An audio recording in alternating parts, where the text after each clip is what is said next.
Justement, quand on parle des EHPAD, etc., on met souvent l'accent sur la maltraitance des soignants vis-à-vis des pensionnaires. Mais jamais on ne parle de la violence, des agressions physiques et sexuelles dont sont victimes essentiellement les femmes dans les EHPAD. Je viens de recevoir un coup de fil du médecin de la maison de retraite. Il m'a dit textuellement, votre mère a été sauvagement agressée par un pensionnaire, sans donner plus de précisions sur le pensionnaire. Quelques instants après, le cadre de santé de la maison de retraite l'appelle à son tour. Il lui donne un peu plus de détails en lui disant que voilà, votre mère a été sauvagement agressée, elle a été sérieusement amochée par un pensionnaire. Et là, donc, voilà, nous arrivons à l'hôpital. Le spectacle de ma belle-mère était absolument effroyable. Elle était totalement tuméfiée, des ecchymoses sur le visage, son cou était bleu marine. On ne sait pas ce qui s'était passé, est-ce qu'il a voulu l'étrangler? On se retrouve face à elle, on était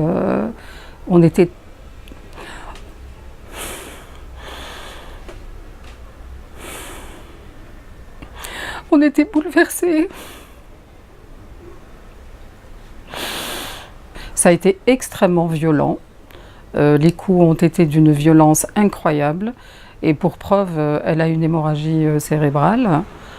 Lorsque nous nous sommes présentés le deuxième jour, elle a commencé à ouvrir un petit peu les yeux. Mais dès qu'on s'approchait d'elle, dès qu'on essayait de la toucher, elle se mettait à crier. J'ai peur, j'ai peur, j'ai peur. Et puis elle demandait, je veux mon papa, je veux ma maman, j'ai peur, j'ai peur, j'ai peur, j'ai peur. Et puis elle se rendormait, bon, comme elle était sous morphine, donc elle avait très très peu de lueur de conscience. Le troisième jour, j'y suis retournée sans Bernard, parce que Bernard était occupé avec l'avocat à déposer plainte, à constituer un dossier, etc. Donc je me suis présentée toute seule, c'était le jour de son anniversaire, c'était le jour de ses 97 ans. Donc je lui ai emmené un petit gâteau avec des bougies. Et je suis arrivée, elle était, bon, elle somnolait, je l'ai réveillée. Elle m'a regardée, elle avait un regard vide. Et je suis partie, voilà, le cœur gros, en me disant ce n'est pas possible qu'à l'heure où on dénonce la violence faite aux animaux, ce qui est tout à fait légitime, où on dénonce la violence, où les femmes maintenant, grâce à MeToo, elles peuvent dénoncer leur agresseur, etc.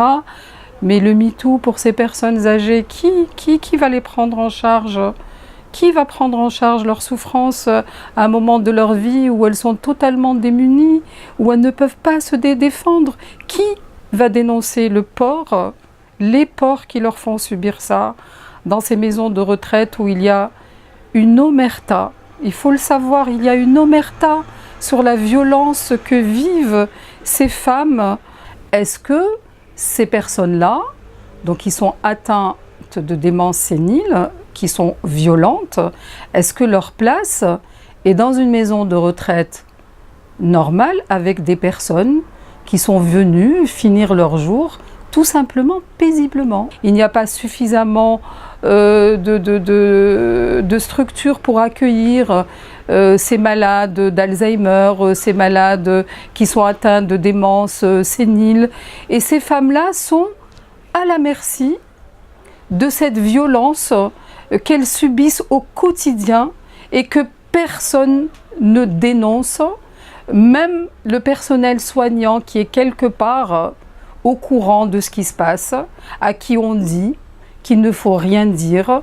Il n'est pas normal que dans une maison de retraite où sont mélangés des malades mentaux et des personnes normales, qu'il n'y a absolument pas de surveillance.